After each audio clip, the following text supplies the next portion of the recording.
Wow, talk about a post-holiday energy boost. You know how some days the market just seems to have a mind of its own? Yeah, definitely. Well, get this, the day after Dashain, one of Nepal's biggest festivals, the Nepse index shot up. Oh, really? Like seriously jumped. We're talking over 31 points. Let's dive into these numbers and see what's got everyone so optimistic. Yeah, it's fascinating to see how cultural events can ripple through the markets, isn't it?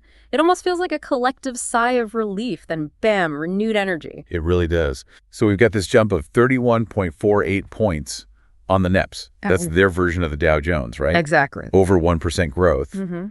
But what really caught my eye was how many companies were riding this wave. 205 companies saw their share prices climb. Yeah, that broad participation is really significant. It suggests a widespread positive sentiment, not just a few sectors getting a bump. Okay, but there were a few party poopers, right? 32 companies with drops. What's the deal there? Well, it's natural to see some fluctuations. Could be profit-taking after the festival, or perhaps some sectors are facing different pressures.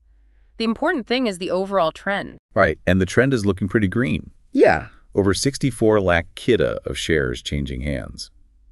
That it translates to a lot of rupees being poured into the market, over 3.6 billion.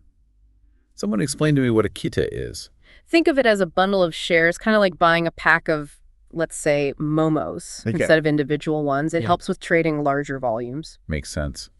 So what's fueling this market feast? Was it just everyone's Dashain bonuses burning a hole in their pockets? That's a possibility. But if we dig deeper, the finance sector seems to be the star of the show. Finance index up almost 150 points. Life insurance and non-life insurance are also riding high. This might indicate increased investor confidence in Nepal's financial future.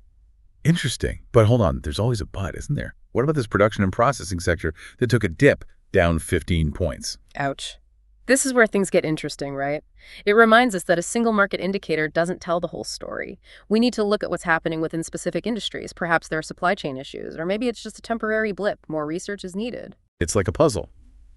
Overall, Nepal's stock market is giving off some seriously positive vibes after Dashain. This might signal a lot of things. Renewed economic confidence, people feeling optimistic post-festivals. Or maybe everyone's just excited about those momos. Maybe. But the dip in the production and processing sector is a good reminder that we need to look beyond the headlines. Precisely.